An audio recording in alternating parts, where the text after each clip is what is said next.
Assalamualaikum warahmatullahi wabarakatuh. Apa kabar semuanya?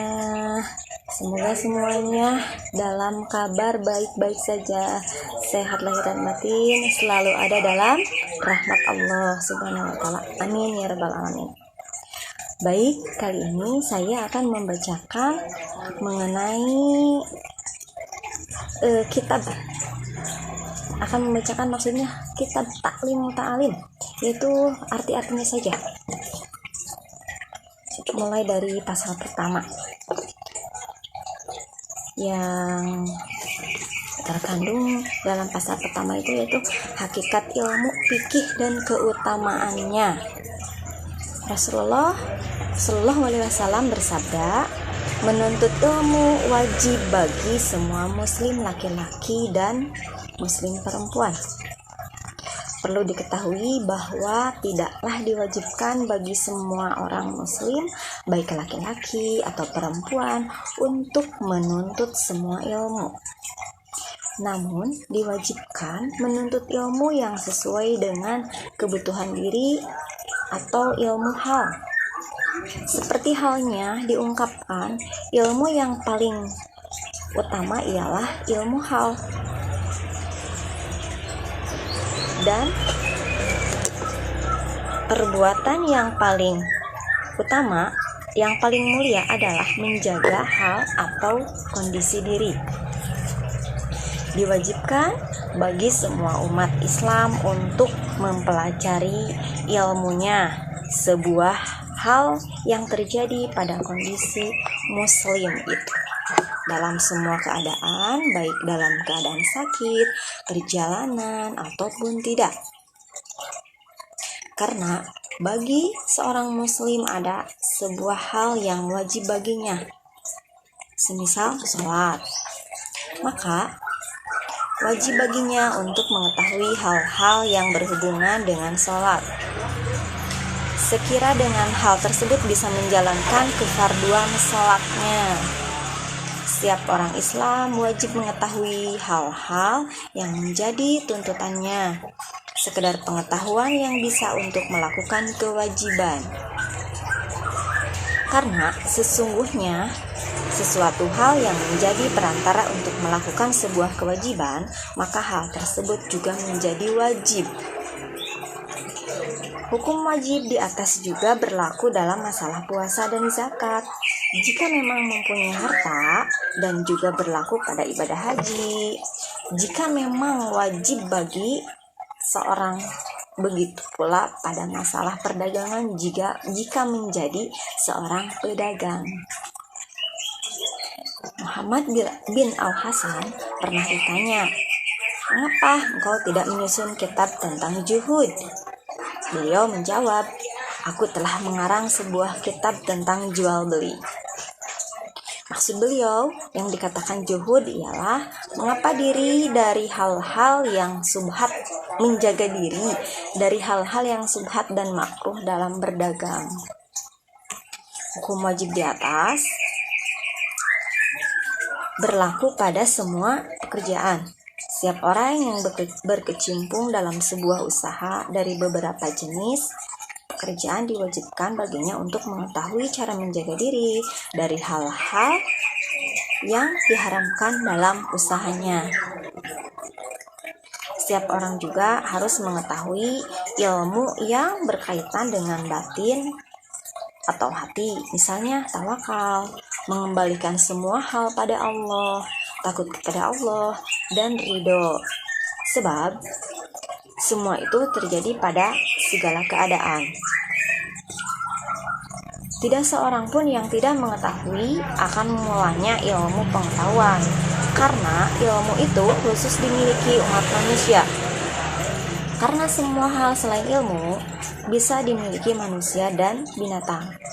Dengan ilmu pengetahuan seperti sifat pemberani, kuat, dermawan, belas kasih, dan lain sebagainya selain ilmu pengetahuan.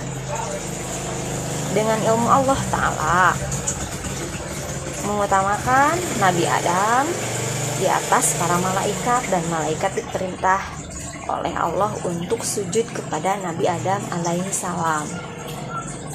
Distatuskan ilmu sebagai suatu hal yang mulia karena ilmu dapat menjadi sarana untuk menuju ketakwaan. Dengan takwa, inilah manusia menerima kedudukan, kehormatan, atau kemuliaan di sisi Allah dan keuntungan yang abadi. Sebagaimana syair yang dikatakan kepada Nabi Muhammad bin Hasan bin Abdullah, belajarlah sebab ilmu adalah penghias bagi pemiliknya dan sumber ketakwaan serta pertanda bagi segala hal yang dipuji. Jadikanlah hari-harimu untuk menggapai faidah dengan menambah ilmu. Dan berenanglah di lautan faidah.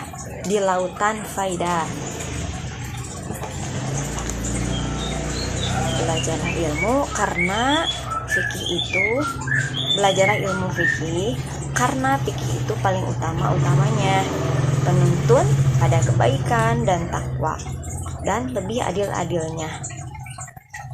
Fikih adalah ilmu yang menunjukkan pada jalan-jalan hidayah.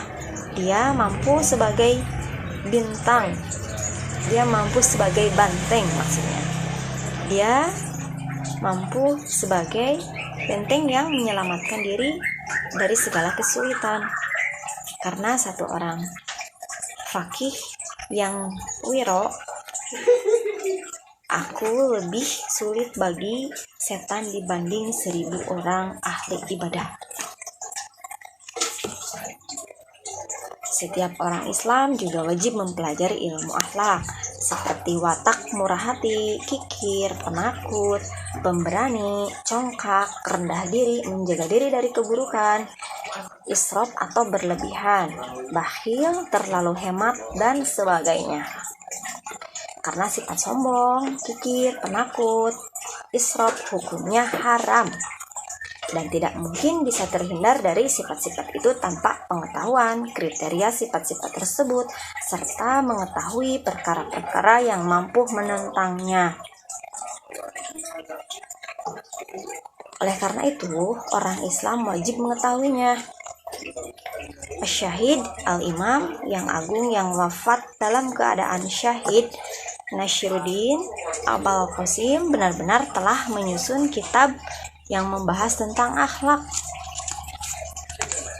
Kitab tersebut sangat bagus dan bermutu karena setiap orang muslim wajib menjaga akhlaknya. Adapun mempelajari hal yang dikerjakan pada saat tertentu, itu hukumnya fardu kifayah.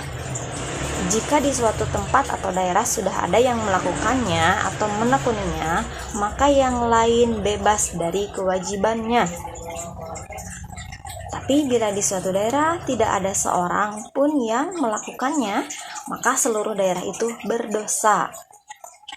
Oleh karena itu, pemerintah wajib memerintahkan kepada rakyatnya untuk melakukan atau menekuni fardu kifayah tersebut. Pemerintah berhak memaksa rakyatnya untuk melaksanakannya. Dikatakan bahwa mengetahui atau mempelajari perkara yang menjadi kebutuhan diri sendiri di semua kondisi atau fardu ain itu ibarat makanan yang dibutuhkan setiap orang. Sedangkan mempelajari amalan yang terjadi pada saat-saat tertentu atau fardu kifayah itu ibarat obat yang mana seorang hanya membutuhkannya pada waktu-waktu tertentu. Sedangkan ilmu nujum diibaratkan penyakit. Hukum mempelajarinya haram karena sangat membahayakan dan tidak memberikan manfaat. Dan lari dari qada dan qadarnya Allah Subhanahu wa taala tidaklah mungkin. Oleh karena itu, setiap orang Islam wajib mengisi seluruh waktunya dengan berzikir kepada Allah, berdoa, memohon, seraya merendahkan diri kepadanya, membaca Al-Quran, dan bersedekah supaya terhindar dari mara bahaya. dan memohon pula kepada Allah Subhanahu wa taala supaya diberi ampunan dan keselamatan di dunia dan akhirat, supaya Allah Subhanahu wa taala menjaga dari musibah dan malapetaka. Karena sesungguhnya seseorang yang telah diberi rizki berupa doa, niscaya doanya akan dikabulkan atau ijabah. Jika musibah telah ditakdirkan untuknya, maka musibah tetap akan mengenainya. Namun Allah Subhanahu wa taala akan memudahkannya, dan Allah Subhanahu wa taala akan memberikan rizki lain berupa sabar akibat berkah dari doanya. Mungkin dicukupkan sekian. Kalau diteruskan ini masih panjang. Untuk ini hanya untuk pasal 1 sebagian saja. Mohon maaf apabila ada kekurangan.